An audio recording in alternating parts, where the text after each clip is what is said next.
ये धधकते शोले, आसमान से उठता धुएं का गुबार और जमीन पर पड़ा ये मलबा। दिल्ली की सुबह इस दहला देने वाली खबर से शुरू हुई। देखते ही देखते बीएसएफ का चार्टर प्लेन सुपर किंग अपनी मंजिल से भटककर रनवे के बजाय एक दीवार से टकराया तो कुछ नहीं बचा, सब कुछ खाक हो गया। प्लेन के परखच्चे उड़ गए।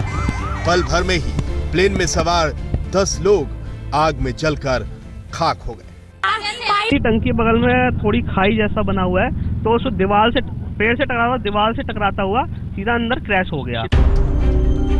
हिला देने वाला यह हादसा दिल्ली एयरपोर्ट से बस थोड़ी ही दूर शाहबाद रेलवे स्टेशन के करीब हुआ। टरबाइन इंजन वाले करीब 5,500 वजन के इस विमान में बीएसएफ की इंजीनियरिंग टीम के 7 लोगों समेत 10 लोग सवार थे।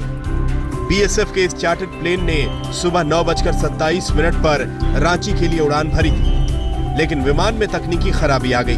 पायलट ने इमरजेंसी लैंडिंग की इजाजत मांगी। प्लेन को रनवे नंबर 10 पर लैंड करने की इजाजत मिली, लेकिन इसी बीच प्लेन का संपर्क ग्राउंड कंट्रोल से टूट गया। लिहाजा रनवे पर पहुंचने से पहले विमान नीचे आने लगा।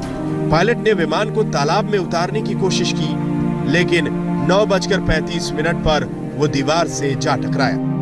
दीवार से टकराते ही प्लेन में आग लग गई, साथ ही इसके परखच्चे उड़ गए। दूर दूर तक मलबा फैल गया। आसमान में धुएं का गुबार उठ गया।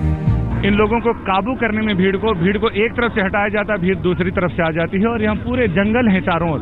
जंगलों में से लोग आ रहे हैं सिर्फ ये देखने के लिए कि आखिर विमान कहाँ गिरा है। हादसे के बाद वहाँ भीड़ जुट गई। मौके पर एम्बुलेंस और दमकल की गाड़ियां दौड़ पड़ी। एनडीआरएफ की टीम भी पहुंची, लेकिन कोई फायदा नहीं हुआ। कुछ ही पलों में सब कुछ स्वाहा हो गया। जब यहाँ से ये विमान रांची के लिए जा रहा था और अब 12 बजने को है, 2 घंटे लगे हैं इस पूरे काम को जो राहत और बचाव का करना था, लेकिन बचाव क्या हुआ है ये भी देखना होता है। दिल्ली सराय से फरकनगर के लिए वो ट्रेन भी बच गई। हादसे के कुछ ही देर बाद दिल्ली के उपराज्यपाल, बीएसएफ के वरिष्ठ अधिकारी भी मौके पर पहुंच गए। खुद गृह मंत्री राजनाथ सिंह भी हादसे वाली जगह पहुंच गए। नागरिक उड्डयन मंत्रालय ने इस हादसे की जांच के आदेश दे दिए हैं। क्यों हुआ, क्या कारण रहे इसके, और आगे से इसकी अगर एनालिसिस करनी पड़ी कि अगर छोटे प्लेन्स के लिए सिक्योरिटी और किसी विषय में, लेकिन मुझे लगता नहीं, क्योंकि सिक्योरिटी के सभी कारणों की जांच पहले की जाती है। इस केस के अंदर क्या हुआ है ये जांच के बाद ही पता करना। रांची में बीएसएफ का बेस कैंप है, जहां इसके 3 MI-17 हेलीकॉप्टर हमेशा स्टैंड बाय में रहते हैं। इन्हीं हेलीकॉप्टरों के मेंटेनेंस के लिए बीएसएफ का ये चार्टर्ड प्लेन टेक्निकल टीम को लेकर जा रहा था, लेकिन हादसे का शिकार हो गया।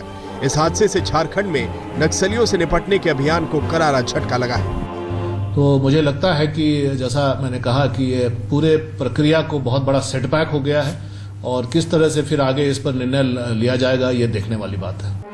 हादसे का शिकार हुआ बीएसएफ का यह चार्टर्ड प्लेन सबसे पुराना था। इसके पायलट भगवती प्रसाद भट्ट काफी अनुभवी थे, लेकिन जो तकनीकी गड़बड़ी प्लेन में आई उससे वो भी पार ना पा सके। दिल्ली में प्रवीणा दीक्षित, पंकज जैन, चिराग गोठी और संजय शर्मा के साथ धनवीर सिन्हा, रांची, आज तक। डीडीसीए मामले पर इस वक्त का अपडेट यह है कि वित्त मंत्री अरुण जेटली अदालत पहुंचे हैं। उन्होंने मानहानि का केस दर्ज किया है आम आदमी पार्टी के नेताओं के खिलाफ, और अपना बयान दर्ज करवाने वो दिल्ली के पटियाला हाउस अदालत में पहुंचे।